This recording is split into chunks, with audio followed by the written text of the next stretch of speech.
masih dalam seri renungan Raja-Raja Israel. Hari ini saya akan beri judul pelajaran dari Raja Ahazia, jangan ikut jalan yang salah. Saudaraku, Ahazia yang dimaksud di sini adalah Raja Ahazia dari Yehuda. Karena kita sudah membahas Raja Ahazia yang dari Israel Utara. Dalam Alkitab terdapat dua nama Raja Ahazia. Seperti nama Yoram yang kita pelajari kemarin ada dua.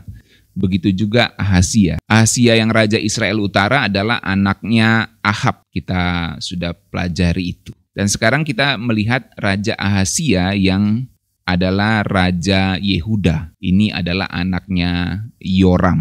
Nah saudaraku, dalam 2 Tawarik pasal 22 ayat yang ke-9 dicatat bahwa Ahazia ini hidup dalam kelakuan keluarga Ahab karena ibunya menasihatinya untuk melakukan yang jahat. Ahazia adalah Raja Yehuda yang memerintah 1 tahun saja sebelum akhirnya dia mati secara tragis. Kenapa? Karena ia memilih jalan berdosa daripada mengikuti jalan Tuhan. Dia memilih untuk hidup di dalam dosa dan mengikuti jejak yang salah. Saudaraku, Ahazia ini adalah anak Raja Yoram, cucunya Raja Yosafat yang terkenal saleh di dalam kerajaan Yehuda. Ya. Harusnya si Ahazia ini bisa meneruskan pemerintahan yang baik dari kakeknya paling tidak, si Yosafat. Tapi justru dia mengikuti keluarga Ahab dari Israel Utara, yaitu raja yang paling jahat di Israel Utara. Kenapa demikian?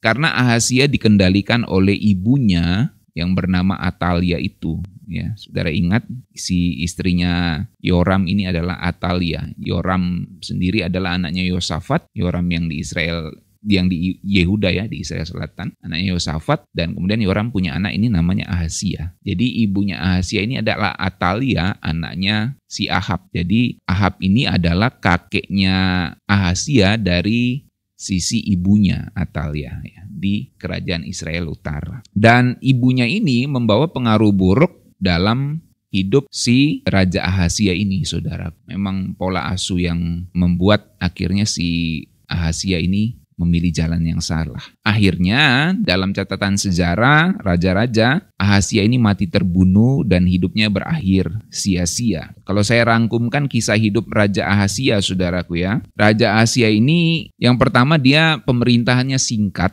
1 tahun dan tidak setia kepada Tuhan. Ahazia memerintah Yehuda, itu dicatat dalam 2 Raja-Raja 8 ayat 26 itu selama 1 tahun. Seperti ayahnya, ia mengikuti dosa-dosa keluarga Ahab. Karena ayahnya si Yoram itu nikah sama anaknya Ahab, si Atalia itu.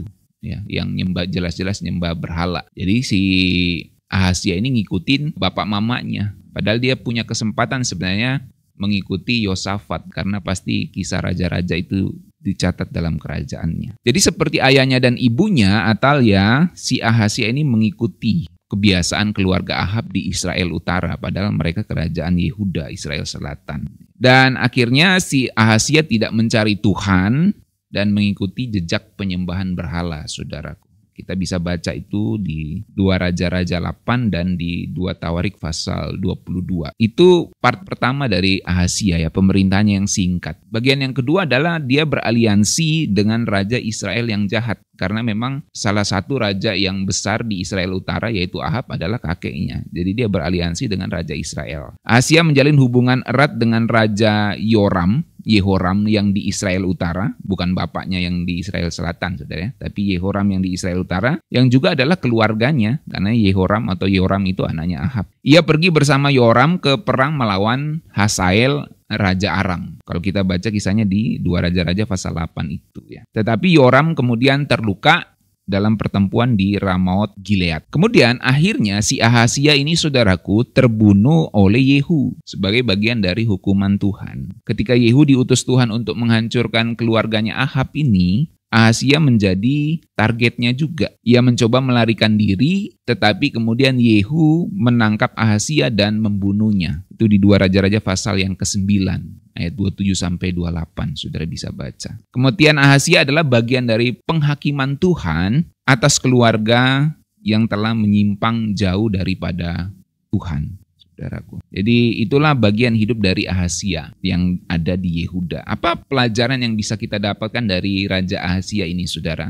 Ada 3 secara cepat. Yang pertama, kalau kita salah pilih mentor, maka kita akan salah pilih jalan. Saya ulangi, kalau kita salah pilih mentor, kita akan salah pilih jalan. Ahazia mengikuti nasihat ibunya yang otomatis menjadi mentornya, yaitu si Atalia yang jelas-jelas berasal dari keluarga Ahab di Israel Utara. Dia bukannya mencari hikmat Tuhan, si Ahazia ini, tapi dia malah mendengar suara yang salah. Seharusnya dia punya pertimbangan untuk mengikuti jejak kakeknya si Yosafat. Jadi kalau kita salah pilih role model, saudaraku, maka jangan kaget kalau hidup kita hancur. Dari sisi orang tua juga kita mesti mendidik anak kita baik-baik. Jangan sampai pendidikan kita membuat anak kita hancur.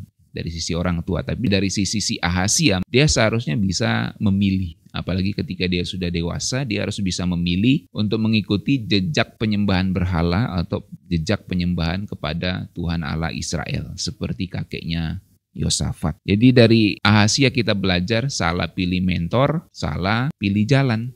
Maka janganlah salah pilih orang-orang yang membina, yang membimbing kita. Yang kedua, kalau kita ikut arus itu mudah, tapi akhirnya fatal. Saya ulangi, kalau kita ikut arus itu sangat mudah, tapi bisa berakhir fatal. Ahazia memilih untuk jalan hidup yang jelas-jelas jahat, yang jelas-jelas tidak sesuai dengan tradisi Israel yang sebenarnya. Ahazia mengikut jalan yang salah, bukan karena dia tidak tahu, karena dia pasti tahu Allah Israel adalah Allah yang benar. Karena bagaimanapun mereka adalah darah Yehuda, saudaraku ya. Darah keturunan Daud. Jadi bukan karena dia tidak tahu, tetapi karena dia tidak berani melawan arus. Jadi dari sini kita diingatkan firman Tuhan untuk berani tampil beda, berani tidak serupa dengan dunia di sekitar kita. Sekalipun mungkin itu berat, karena bagaimanapun tradisi penyembahan berhala berasal dari keluarganya sendiri juga yang ada di Israel Utara. Tapi harusnya dia bisa memilih tradisi keluarga yang baik, yaitu dari keluarga Daud, nenek moyangnya. Dalam hal ini yang paling dekat adalah Yosafat, kakeknya, saudaraku ya. Jadi mengikuti dunia itu memang gampang, tetapi akhirnya menyakitkan. Mengikuti Tuhan itu menantang, tapi akhirnya memuliakan kehidupan.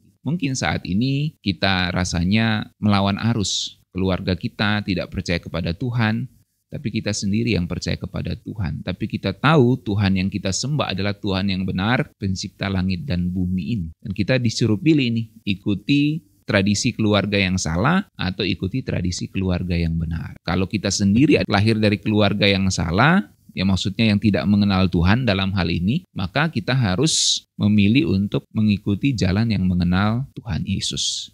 Jadi memang ikut arus itu mudah, tapi bisa fatal karena berujung pada kebinasaan. Maka ikutilah jalan yang benar, saudaraku ya. Kalau memang harus melawan arus, lawanlah arus itu untuk mengikuti jalan Tuhan. Kemudian yang ketiga dari Raja Ahazia, kita belajar bahwa kesempatan itu sebenarnya ada, tapi harus dipakai. Jadi kesempatan untuk bertobat, untuk kembali kepada Tuhan itu selalu ada, tapi kesempatan itu harus dipakai. Kalau tidak dipakai, dapat dikatakan nanti dia kadaluarsa, saudaraku ya. Nah, Ahazia bisa belajar dari sejarah buruk keluarga Ahab sebenarnya. Kan pasti mereka punya kisahnya, saudaraku ya. Punya catatan-catatan apa yang membuat kerajaan itu hancur, apa yang membuat kakek neneknya itu mati, apa yang membuat nenek moyangnya itu bisa hidup benar di hadapan Tuhan. Mereka pasti punya kisahnya, saudaraku, apalagi sekelas kerajaan. Ahazia harusnya bisa belajar dari sejarah buruk keluarga Ahab, tapi dia memilih mengabaikan